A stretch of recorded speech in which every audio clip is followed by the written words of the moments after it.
Hey everybody, this is Cody Knight 22 here. Welcome to Cody Talks Fandom, episode number 29. This episode is going to be the schedule for all future episodes of Cody Talks Fandom is now out. It exists. It's in the public's eye. If you really do care enough about that, I will be putting a link to that in the description below. So, if you're curious as to what the future holds, well, what the future holds is it's accessible now. But for right now, this is going to be episode number 29, which is going to be the cosplay episode. So once again, I will be keeping along with the theme of, hey, I'm doing episodes to kind of inform people as to what this show is about. Those are only going to continue on for a little bit longer. And once those are done with, I can move on to other parts of the show, but this is one of those episodes, episode number 29, and the poll was also held for this, and the next interview is going to be a cosplay interview, which is going to be with Ask-Kittentits, the duo cosplay blog that's run by some awesome people that just, I love that blog. But anyways, regardless of, But regardless of that, we're here to talk about cosplay. So, cosplay, where does this cosplay fit into the RWBY fandom? Well, cosplay is it's pretty damn cool. To have people that just put so much time and effort into making these outfits, into doing things like making crescent rows. Cosplay, individual cosplayers, as in people who do stuff like photo shoots, absolutely incredible. One of my favorite things to see come up, just really impressive work that can come out of the fandom, and just the people that do it by hand, or the people that get it, or even just the people that buy it, it's just also impressive. Within the fandom, it's one of my favorite things to actually see. I definitely put it really high up there, just because. But apart from really all of that, cosplay is just something cool, and something that looks like a lot of fun. That's just kind of how I view it. It's cool, it looks like a lot of fun, and well, there's definitely some people that have gotten quite good at it. So within the fandom, you have, as I said, you have the individual cosplayers, where you have people that just do they just do photo shoots and whatnot. They do photo shoots at conventions and stuff, and those are the ones that I'll just occasionally see pop up. Very difficult to narrow those down. I really didn't include too many of them. The list is kind of short. It's like the art episode, really, in terms of the length of the list for people that I intend to talk about. But, it's all going to be kind of like quick little blurbs. This is mostly just to open up the door for the future. But, so within the fandom, you have some cosplayers that really just consistently churn out a lot of good stuff, and that have become extremely popular off of that. An example of this would be J-Jocosplay. I think of them most for their Ren cosplay, but just overall very impressive stuff. They do a lot. They've done a couple of Ask Blank character while I'm in, or Ask X character while I'm in costume sessions, which is just stuff that I love to see on a personal note. And they're popular within the fandom, definitely, and they do a lot of really impressive work. Their cosplays is always just a lot of fun to see, and this is kind of like keeping along the individual kind of theme, but really fun to see, really impressive work overall. And I think that just seeing their presence on my dashboard on Tumblr is a lot of fun. And they got popular off of doing stuff like that. And another example of that would be Sheena Duquette, I believe is how you say the last name. Don't quote me on that, but Sheena is definitely extremely popular within the fandom. Does not is actually associated with Rooster Teeth slightly, but she does a lot of really impressive stuff. One of the few cosplayers that I've actually, or one of the only actually, I think it's like the very short list, like 10, and I don't even know the names of some of the other ones, but people that I've met that do cosplay, that are in cosplay, and she seems pretty cool in general, but she does a lot of cosplay. She did 3 specifically for RTX. I don't know how many of them were done ahead of time. Weiss, Cinder, and Pyrrha, I want to say. Sheena, but I mean, just the work that she does and the work that she does, the quality that she does is very impressive. Same kind of along the same lines of J-Jocosplay. And then you have like another person that is kind of along that individual themed is Clioadams. I want to say is the name of the. And once again, do not quote me on these pronunciations. I don't ask for the pronunciations ahead of time, but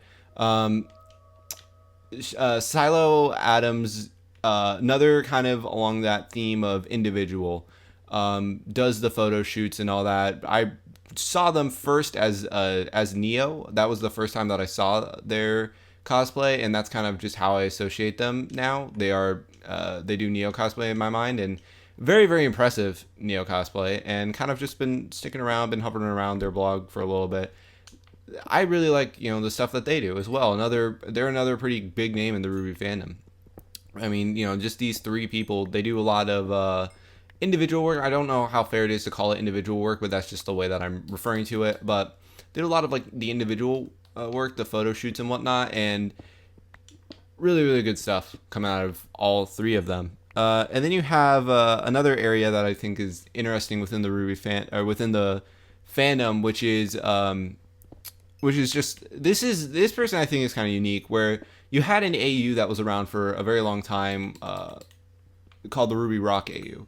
And it was around, and people liked the RWBY Rock AU, and people made stuff for the RWBY Rock AU, but it was always kind of, I'm not going to say on the back burner, but it was always just, it was never like front and center. It was never like the big powerhouse. It wasn't a future AU. It wasn't RWBY Quest AU. It wasn't something along those lines. We're just powerhouse within the fandom. But then you had somebody come along, somebody by the URL of Iron-Wang, and they did some cosplay for the RWBY Rock fandom and for the RWBY Rock AU, and the whole thing just exploded, just absolutely exploded. And they continued to do stuff for the RWBY Rock AU. They did some Neptune photo shoots the other day. And this person is actually very, very unique within the RWBY fandom. This is the only time that I can think of that a cosplayer specifically took a fandom into the forefront, like really made the RWBY Rock portion of the fandom just absolutely massive, and made it like the thing, made it the trend for quite some time now. I think it's kind of past that point. It's no longer like the big trend, like without a doubt, but it's still there. It's still prevalent. I'm sure that once they decide to do something, they also have one of my personal favorite shots. I'll also maybe include them in the individual cosplayer category, but they have one of my favorite things that I've seen within the RWBY fandom, which was the RWBY Rock Weiss picture. I absolutely loved that. Like I said, is one of my favorite things that I've seen within the RWBY fandom.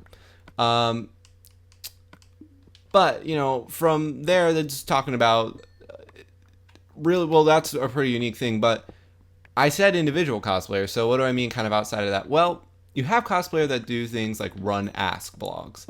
And basically the sole goal of those is that we ask us stuff, we will answer in costume, in character. And those blogs, really, I love those. I adore those. They're hilarious. They can be really hilarious. They can be really charming. They can be really everything. And the two big ones that I can think of there, I'm going to talk about a little bit. One of them is Ask-Iceflower. Ask-Iceflower got big for a little bit. They're kind of on hiatus right now. They're kind of not doing much right now. But Ask-Iceflower, they're Iceflower, but they're White Rose. I think that we all know, once again, Monty, you tried, buddy. But they are a White Rose Ask blog. And they really, really they do a really good job at kind of like just being the older version of White Rose in a lot of ways, just kind of like having the charm to them that White Rose does in a lot of ways, and just being funny. I really love their blog. I love the RWBY Wise joint asks and whatnot, and it's all so much fun. It's all so wonderful.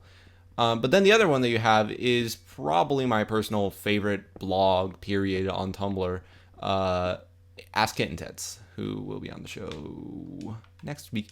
But Ask-Kittentits, I adore the work that they do. They were fairly early on in RWBY. I found them, or fairly early on when I joined Tumblr, I found them. And just kind of watching it like, oh my god, like this is Bumblebee. Like you do not actually have to ship Bumblebee to appreciate the fact that what they do is pretty much all that Bumblebee was made to be. It's just everything. And it has, one of the first things I saw by them was the Talk Dirty to Me Yang thing. And first of all, that made me listen to the song Talk Dirty to Me. But it's just so... It's so damn funny. I don't know how many other ways I can say it. It's just the whole blog. It's just funny. It's cute. It's Bumblebee. I mean, it's just there's really no other ways for me to describe it. And I recommend that everybody go and check out, flip through the log of the stuff that they have made, because it's impressive. It's all really, really impressive work.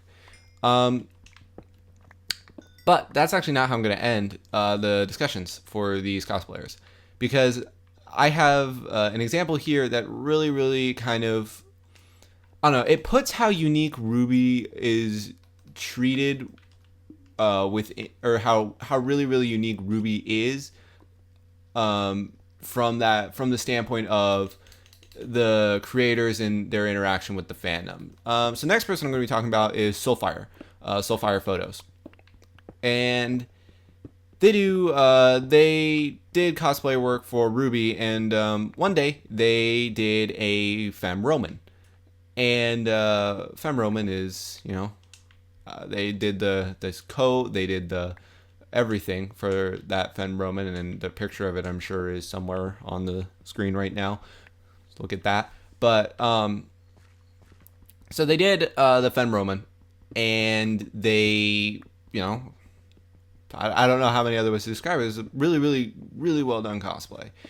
And along the lines, Monty decided that he needed to give Roman a right-hand woman, because it's RWBY. This woman's always got to be in there somewhere, because, that's the beauty of the show. But so you had Monty, and he gave Roman a right-hand woman, and he thought about the design for said woman.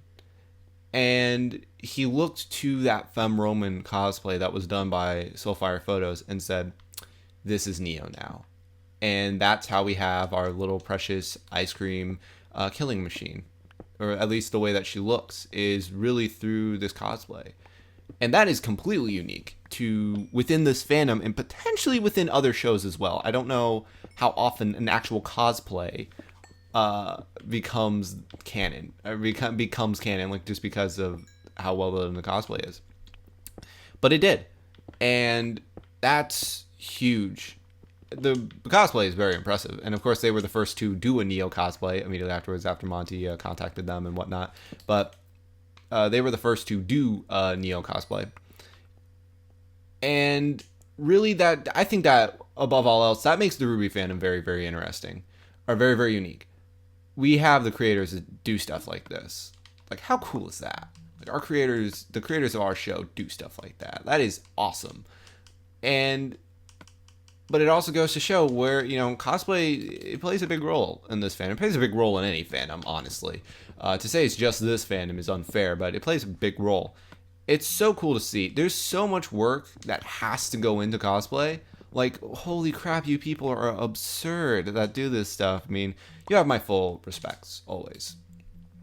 And, whether or not I did or didn't talk about you this episode, I'm always impressed. Every single time I see it. It's just, there's too many talented people within this fandom for me to mention all of them kind of in one go. So I try to hit on some of the more popular ones and whatnot just in this very, very general cosplay episode. But as time goes on, this is not going to be all that I talk about for cosplay. It's not this episode and done. It's going to be moving forward. I'm going to be talking about more stuff. So, if you weren't mentioned now, hey, guess what? You're probably going to be mentioned in a future episode of the show. because I love the work that people within this fandom do. It's a ton of fun to see. But unfortunately for right now, that's going to conclude this episode.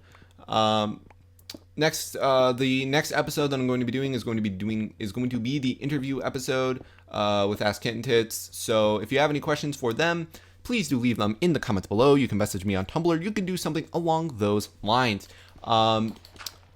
But beyond that, after that, the next thing that I have planned out after that, I want to say is the AMVs episode. So tune into that episode because I'm gonna have fun talking about that one. That is something that I can actually leave a little bit more feedbacky kind of things for. But otherwise, I will see all of you the next time. Bye.